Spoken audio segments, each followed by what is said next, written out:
पता नहीं कितनी श्वासें हैं, उनमें भी कौन सा रोग आने वाला है, कैंसर आ जाए, क्या आ जाए, क्या परेशानी आ जाए, और उस समय भगवान का भजन कर पाएंगे क्या? अभ्यास नहीं किया स्वस्थ में रहकर भजन करने का, तो अस्वस्थ अवस्था में फिर भजन नहीं होता। इसलिए यावत स्वस्थमिदं कलेवरम यावत च दूरे जरा, जब तक तुम्हारा शरीर स्वस्थ है, बुढ़ापा दूर है, भजन करके भगवान की प्राप्ति कर लो। नहीं तो फिर अगर इस जन्म को व्यर्थ में नष्ट कर दिया तो अगला जन्म पता नहीं, नाली का कीड़ा बने, भूत बने, प्रेत बने, क्या बने, कुछ भरोसा नहीं हमारे कर्मों का। जब इतना बड़ा महात्मा एक हिरन के चिंतन में अगला जन्म हिरन का पा सकता है, तो हम लोग सुअर कुत्ता बन जाए तो कौन सी बड़ी बात है। इसलिए होश में निरंतर भगवान का स्मरण करते हुए ये बात समझ लो कि हर श्वास, हर मिनट, हर घंटा, हर प्रहर, हर दिन, हर मास, हर वर्ष वही सत्य है जिसमें भजन किया गया, भगवान से चित्त को जोड़ा गया। और अगर भजन नहीं किया गया तो हर श्वास व्यर्थ जा रही है, हमारा समय व्यर्थ जा रहा है। इसलिए सत्य है भगवान और भगवान का भजन। राधे राधे महाराज जी, गुरु तो हर समय हमारे साथ नहीं होते, तो हमें कैसे पता चले कि कैसे तुमने जाना गुरु साथ नहीं रहते? गुरु को व्यक्ति मान लिया क्या? अगर गुरु को व्यक्ति मान लिया तो गुरु बनाया ही नहीं तुमने, अभी गुरु माना ही नहीं। गुरु व्यक्ति नहीं होता, गुरु तत्व होता है, और तत्व तुम्हारे साथ रहता है। व्यक्ति रूप में अगर हम गुरु को केवल मानेंगे तो हम गुरु को नहीं मान पाए। गुरु को मानना तत्व अखंड मंडलाकारम व्याप्तमेन चराचरम तत्पदम दर्शितमेन तस्मै श्री गुरुवे नमः। अखंड मंडल में कोई भी कण ऐसा नहीं जहां गुरुदेव ना हो, तो यहां भी गुरुदेव है। कोई भी समय नहीं जहां गुरुदेव ना हो, तो इस समय भी गुरुदेव है। सब में गुरुदेव तो मेरे हृदय में भी गुरुदेव, क्योंकि अखंड मंडलाकारम व्याप्तम एन चरा अचरम, जड़ चैतन्य सब में गुरुदेव व्याप्त है, तो मेरे हृदय में भी गुरुदेव बैठे हुए हैं। हम गुरुदेव से एक मिनट भी दूर नहीं है। तो ये बात कहना कि गुरुदेव तो हमारे पास नहीं रहते, गुरुदेव तुम्हारे हृदय में ही बैठे, तुम्हारी छाती में ही बैठे, तुम अनुभव तो करो। तुम उनको दूर अनुभव करोगे तो दूर अनुभव करोगे, वह नजदीक अनुभव करोगे तो नजदीक अनुभव करोगे। जैसा बहिरंतश्च भूतानाम अचरम चरमेव च सूक्ष्मात् तद् विज्ञेयम् दूरस्थम शांति के तत्। भगवान कहते हैं कि अगर तुम अनुभव करोगे दूर तो दूर, आंतरिक तो बिल्कुल आंतरिक हृदय में ही, बाहर तो बाहर, भीतर तो भीतर, जिधर चाहो वो सर्वत्र विराजमान है। तो ऐसा अनुभव करो, गुरुदेव हमारे मस्तिष्क में बैठे, हमारे हृदय में बैठे, गुरुदेव हमारी एक एक चेष्टा देख रहे हैं, गुरुदेव हमारी एक एक बात जान रहे हैं, तत्व स्वरूप गुरुदेव तुम्हारी रक्षा कर रहे हैं, तुम्हें सत्मार्ग में प्रेरित कर रहे हैं। ऐसी भावना करो। राधे राधे महाराज जी, अगर मृत्यु पहले से ही तय है तो अकाल मृत्यु भी पहले से तय है? नहीं, अधिक पाप बन जाने पर, कोई महत अपराध बन जाने पर अकाल मृत्यु का दंड दिया जाता है।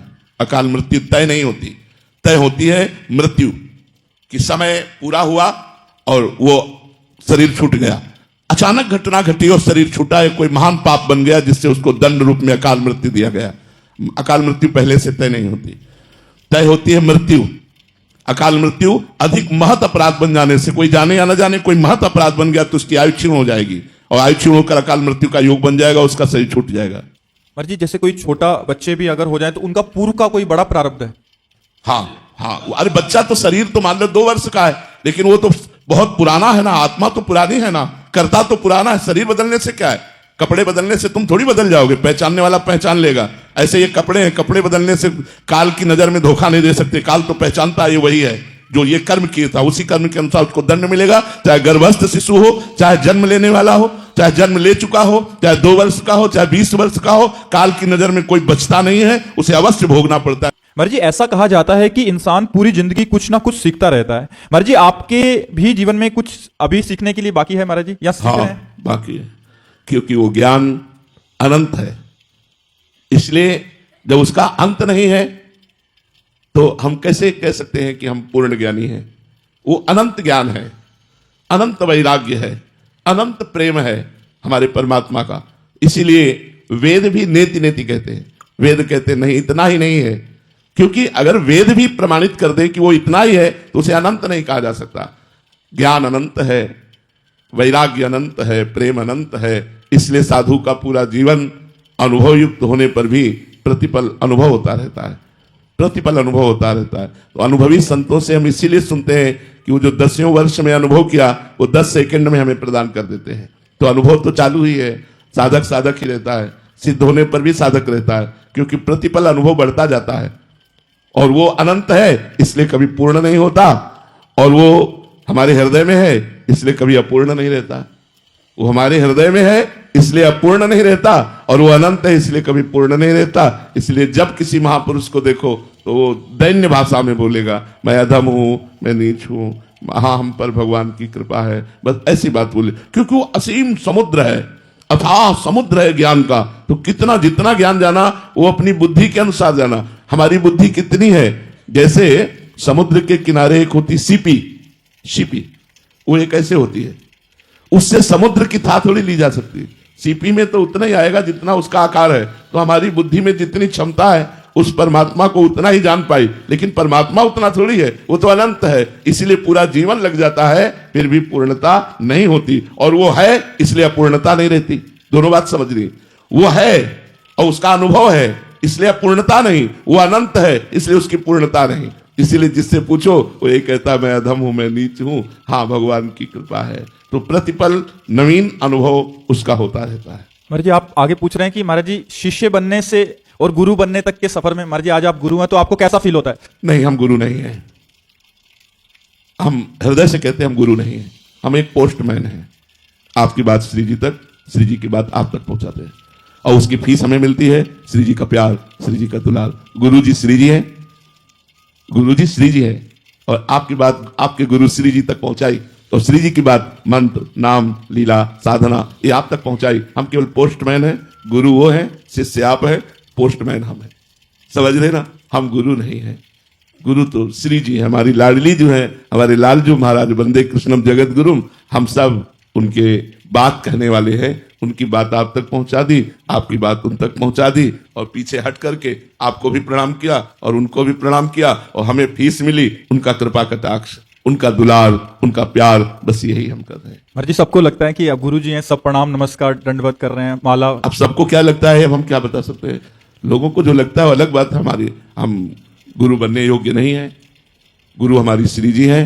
हमारा कार्य जो हमें गुरुदेव ने दिया, ये बांटो, वो बांट रहा हूं, उनका कार्य, उनकी नौकरी कर रहा हूं, उनकी बात उनको बता देता हूं, आपकी बात श्री जी को बता देता हूं। श्री जी ये सब आपकी शरण में है, आपके हैं, अब आप देख लीजिए। बस इतना कार्य हमारा है। हम गुरु नहीं हैं, हम शरणागत प्रियालाल के हैं।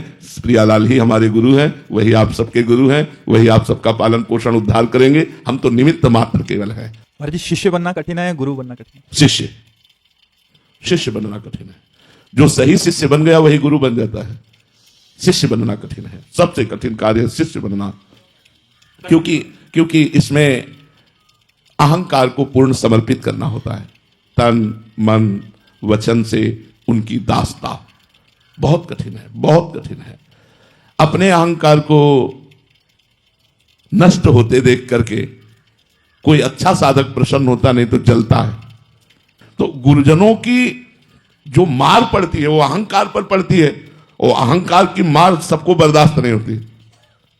श्री नारदानंद सरस्वती जी के शिष्य विवेकानंद नैमिषारण्य में, अब वो युवराज से मतलब आगे के महंत बनने वाले थे, तो सज धज करके ऐसे सत्संग चल रहा था, आए, उनकी दृष्टि पड़ी, तो महापुरुष थे, उनका क्या खड़े हो जाओ, खड़े कर दिया।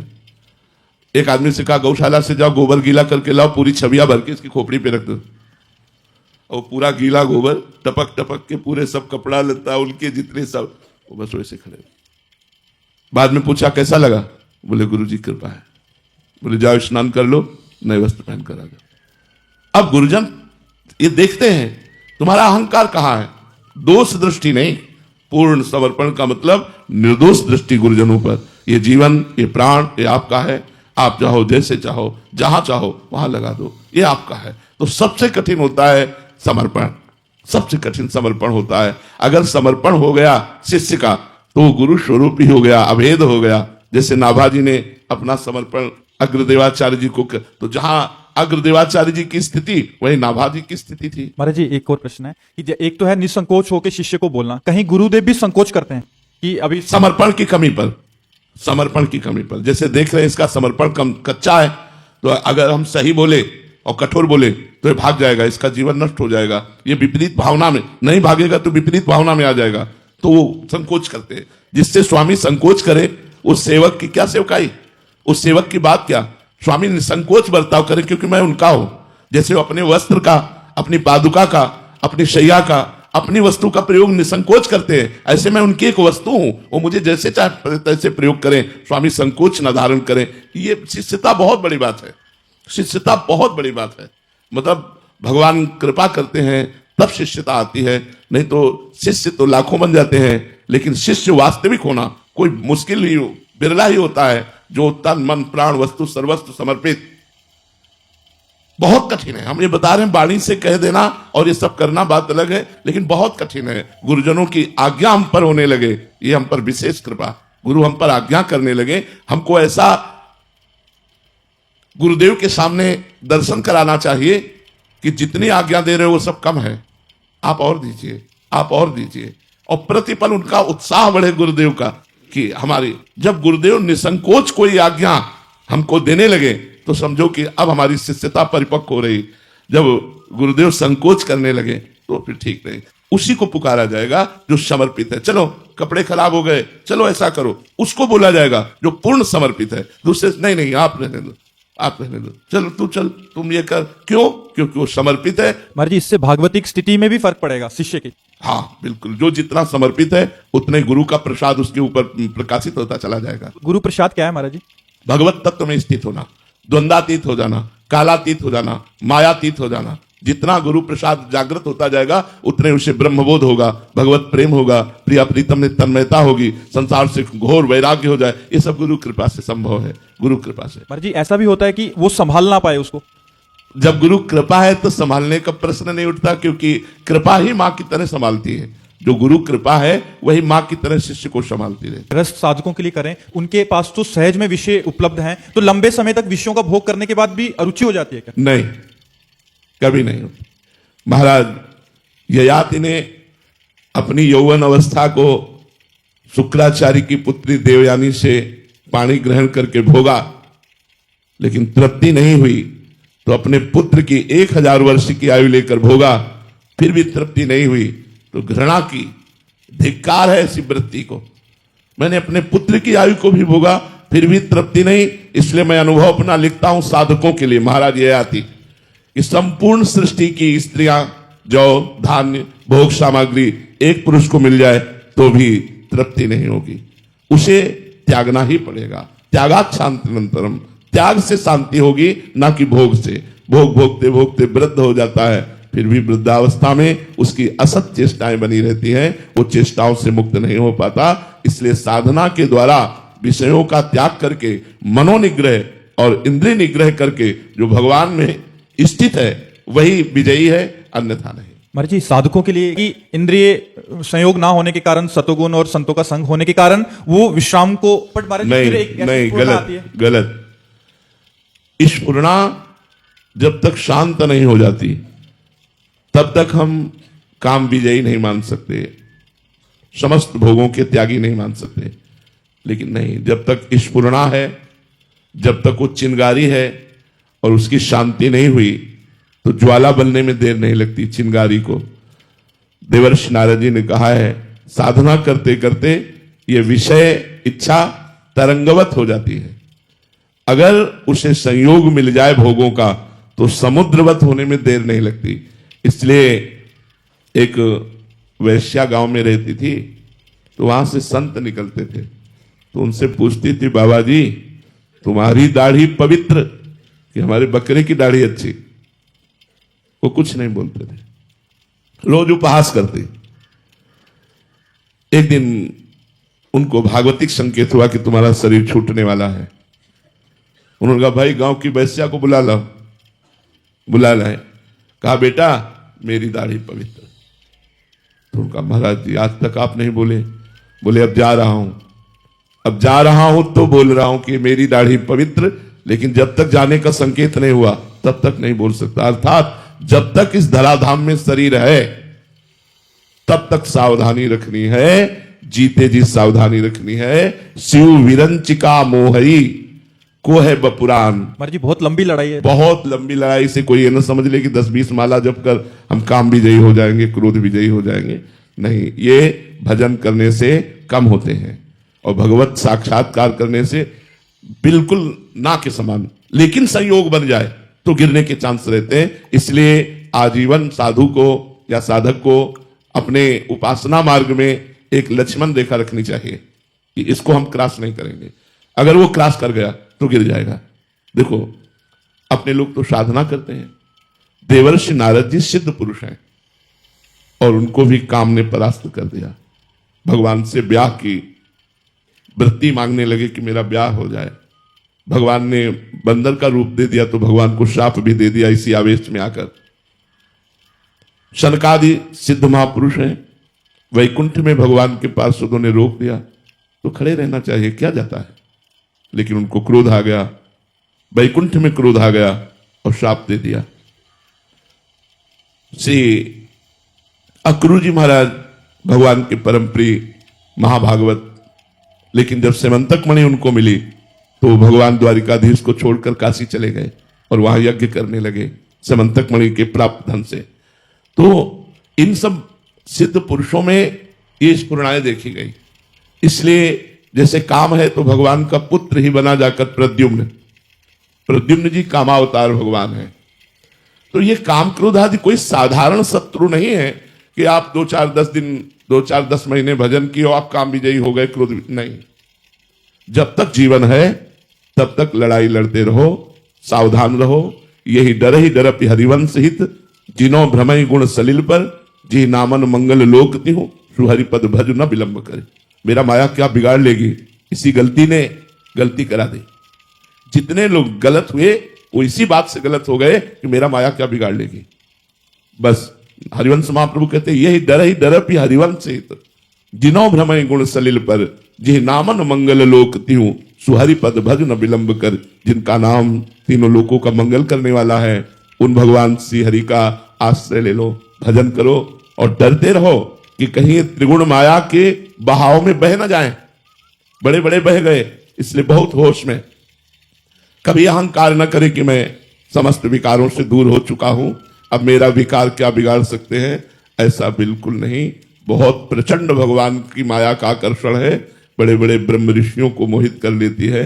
अपने तो साधारण लोग हैं, बहुत संभल के चले। त्याग केवल साधना से ही हो पाएगा, दूसरा कोई उपाय नहीं। साधना अत्यंत अनिवार्य है। भोग भोगने से तृप्ति नहीं हो सकती, किसी को नहीं हो सकती। आप सब गृहस्थ बैठे हुए हैं, गृहस्थ जन देख ले कि आपको तृप्ति हो गई? नहीं। नवीन नवीन भोग भोगने की इच्छा, इस शरीर को भोगा अब इस शरीर को भोगे, इस पद्धति से भोगा अब इस पद्धति से भोगे, ऐसी लालसा बनी रहती है जब तक भगवत चरणारविंद में पूर्ण रूप से मन समर्पित नहीं हो जाता। पूर्ण समर्पित मन में भी सावधानी और भय रखना चाहिए, कहीं भी हमारे मन की स्थिति कभी किसी संयोग वसात वो विषयों में न चली जाए। इसीलिए जो साधक होते हैं वो बड़े सावधान रहते हैं।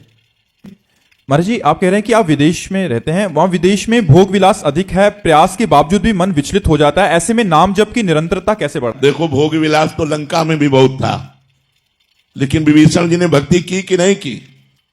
हम वही बात बार बार आपको दोहरा रहे हैं। हमारा जिद्दी स्वभाव होना चाहिए। हम जिस कार्य को करना है उसे करके रहेंगे, चाहे लाख बाधाएं आए, मुझे परास्त कोई नहीं कर सकता। अगर हमारा स्वभाव इस कोटि का रहेगा तो हमें कोई परास्त नहीं कर सकता। लंका निश्चर निकर निवासा, यहां कहां सज्जन कर वासा। जहां एक भी सज्जन पुरुष नहीं, घोर राक्षसी प्रवृत्ति का तांडव हो रहा है, वहां विभीषण जी ने वो भक्ति की कि भगवान कह रहे तुम सारी के संत प्रिय मोरे, धरो देह नहीं आन निहोरे। तुम्हारे जैसे संतों के लिए मैं अवतार धारण करता हूं। जब लंका जैसे क्षेत्र में भक्ति का विस्तार विभीषण जी ने अपने हृदय में कर लिया, तो हम चाहे अमेरिका में हो, चाहे हॉलैंड में हो, चाहे इंग्लैंड में, कहीं भी हो, जब हम नहीं बदलने वाले तो हमें कोई नहीं बदल सकता। हम मांस नहीं खाना चाहते, कोई नहीं खवा सकता। हम मदिरा नहीं पीना चाहते, कोई नहीं पिला सकता। हम व्यभिचार नहीं करना चाहते, कोई नहीं करा। अगर हम भजन ना करना चाहे तो वृंदावन में भी भजन नहीं होगा, और भजन करना चाहे तो अमेरिका में, इंग्लैंड में, हॉलैंड में, जहां भी हो तुम सब जगह भजन कर सकते हो, क्योंकि आपको भजन करना है। हम एक ही मेज में बैठे हैं, दूसरा कुछ खा रहा है, हमें जो पसंद है वो हम पा रहे हैं। राधा राधा राधा, उसका प्रभाव हमारे ऊपर थोड़ी पड़ जाएगा। एक ही ऑफिस में काम कर रहे हैं, दूसरा अपनी चाल चल रहा है, हम अपनी चाल चल रहे हैं, क्या फर्क पड़ता है? इसलिए ये बात रख कर कि हम विदेश में विषय बाहुल्यता होने के कारण भजन में हम गति नहीं कर पा रहे, ऐसी बात गलत है। तो हमें चाहिए कि किसी भी देश या किसी स्थान प्रधानता से हमारी भक्ति नहीं, हमारे उद्देश्य से हमारी भक्ति बढ़े। हम जहां भी हो अपनी भक्ति को अपने हृदय में बसाएं हम तो वहां के व्यवहार को, वहां के आचरणों को अपने हृदय में ना ले दें, तो हम कहीं भी रहे, हम भगवान के बनकर के खूब अच्छी तरह भगवान की भक्ति कर सकते हैं। और अगर हम भक्ति ना करें तो वृंदावन में रहकर भी भक्ति नहीं कर सकते। मैं आपसे कह रहा हूं, वृंदावन भगवान का धाम है, यहां भी रह करके वो सब कुछ हो सकता है जो बाहर हो रहा है। और अगर भक्ति करना चाहो तो बाहर में भी कर सकते हो, वो सब कुछ कर सकते हो जो वृंदावन में भक्तजन कर रहे हैं, वही आप कर सकते हो। युगल सरकार विराजमान करके उनको मंगला, उनको राजभोग, उनकी आरती, उनकी चरण सेवा, उनके पद सुनाना, नाम जप करना, भगवान के भक्तों के चरित्र पढ़ना, क्या नहीं कर सकते हो। तो इसलिए हमें यह भी बात पसंद नहीं कि हम किसी देश का हवाला दे करके अपने जीवन को व्यर्थ जाने दें। नहीं, हमारा उद्देश्य मजबूत है तो हम चाहे जिस देश में रहे, चाहे जिस प्रांत में रहे, चाहे जिस जगह में रहे, हमारी भक्ति में कोई असर आने वाला नहीं। अगर हमारा उद्देश्य सही नहीं है तो भक्ति क्षेत्र जहां भक्ति नृत्य कर रही, वृंदावन में भी भक्ति नहीं कर सकते। उद्देश्य ठीक होना चाहिए हमारा। राधे राधे महाराज जी। महाराज जी, जब हम भक्ति के मार्ग पर कदम रखते हैं तो अंदर धीरे धीरे अहंकार का भाव आ रहा है महाराज जी, ऐसे में हाँ, इसमें विचार करना चाहिए कि हमारे ऊपर भगवान की कृपा हुई है तब हम भक्ति मार्ग में कदम रखा है। अतिशय कृपा राम की हुई, पाव देह या मार्ग सोई, तो फिर अहंकार क्यों आप थोड़ी कर रहे हैं। भगवान आपके ऊपर कृपा करके आपको भक्ति का मार्ग दिया, भक्ति करने की शक्ति दी, भगवान का नाम कृपा करके आपकी जिह्वा पर चल रहा है, तो अहंकार क्यों। अविवेक के कारण अहंकार बढ़ता नहीं, तो विवेक धारण करो तो अहंकार किस बात का। हम क्या कर सकते हैं, हमें जो पावर है वो भगवान का दिया हुआ है, तो हम व्यर्थ में अहंकार क्यों करें। हमें जो सतमार्ग मिला है भगवान का दिया हुआ है, हम जो भक्ति कर रहे हैं भगवान के द्वारा दी हुई कर रहे हैं, हमारे ऊपर भगवान की असीम कृपा है, ये सोचना चाहिए। अहंकार करने की जरूरत क्या है। अहंकार से तो पतन हो जाएगा। अहंकार भगवान को पसंद नहीं। अहंकार अज्ञान के कारण हो रहा है, उसको हटाइए। भगवान की कृपा है, आपके द्वारा जो भक्ति हो रही है, हाँ बिल्कुल, अगर अहंकार रखेंगे तो जो हो रही है वो भी छूटती चली जाएगी और काम क्रोध आदि आपके ऊपर हावी हो जाएंगे और गिर पड़ोगे। जिसने जिसने अहंकार किया उसे मुंह की खानी पड़ी। अहंकार का त्याग करो, अहंकार ठीक नहीं है। महाराज जी, हम बोलते हैं कि श्री जी की इच्छा है, श्री जी की कृपा है, लेकिन कहीं ना कहीं हमारे मन की इच्छा होती है, हम अपनी मन की इच्छा पूरी बोलते रहो, ठीक हो जाओगे। बोलते रहो, ठीक हो जाओगे। हम अपनी इच्छा को दबा के श्री जी की इच्छा बोलते रहे धर्म में। श्री जी की इच्छा कभी पाप में नहीं, धर्म में। तो हमारी जो अंदर की इच्छाएं वो धीरे धीरे समर्पित होती जाएगी। हम पहले वाणी से तो बोलते रहे श्री जी की बड़ी कृपा है, श्री जी की बड़ी कृपा है, श्री जी की आज इच्छा से ये वृंदावन आना हुआ, श्री जी की इच्छा से परिक्रमा लग गई, श्री जी की इच्छा से आज सत्संग में हम बैठे हैं, श्री जी की इच्छा। अगर हम ऐसे बोलते रहे तो वही बात हमारे अंदर चली जाएगी और अंदर का जितना अहंकार मल है जो कि मैं करता हूं वो धुल जाएगा। आप वाणी से ऐसे कहते रहिए, चिंता मत कीजिए, ये वाणी की बात ही अंदर जाकर आपको पवित्र कर देगी। जी महाराज जी, जीवन का सत्य क्या है। भगवान को देख लेना, एक बार भर नेत्र भगवान को देख लेना, ये सत्य है। भगवान को देख लेना। जो लोग कहते हैं मृत्यु सत्य है, वो खुद जानते ही नहीं मृत्यु तो असत्य है। किसकी मृत्यु होती है। आत्मा अजर अविनाशी है, पंचभूत में मिल गए, कोई नहीं मरा। मरा कौन, कोई नहीं मरा। बोले मृत्यु सत्य, मृत्यु कहां से सत्य है। किसकी मृत्यु सत्य है। आत्मा तो अविनाशी अजर अमर है, उसे कभी मरना नहीं होता। और पंचभूतों में मिल गए तो मृत्यु किसकी हुई, किसी की नहीं।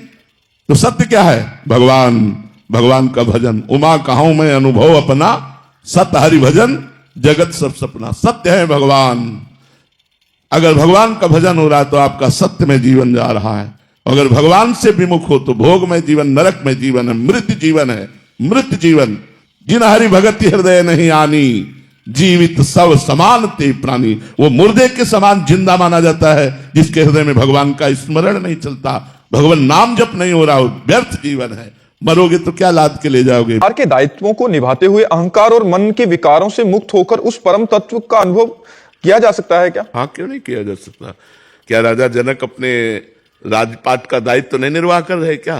क्या महाराज अम्बरीश जी अपने राजपाट का अनुभव नहीं कर रहे क्या। पूरा व्यवहार कर रहे हैं, पूरा सब। क्या महाराज दशरथ जी अपने राजपाट का अनुभव नहीं करेगा। ब्रह्म उनके घर में बालक बन के खेल रहा है, इससे बढ़कर और कौन भगत हो सकता है। तो हम देखते हैं कि जितने बड़े बड़े संत महात्मा प्रकट हुए वो सब गृहस्थों के हाथ प्रकट हुए। और बड़े बड़े संत महात्माओं का उदर पोषण गृहस्थों से ही तो होता है। हमारे वस्त्र, हमारा भोजन, हमारी व्यवस्था गृहस्थों से ही तो चलती है। तो गृहस्थ में कोई छोटा मोटा आश्रम आप समझते हो, गृहस्थ बहुत बड़ा आश्रम है।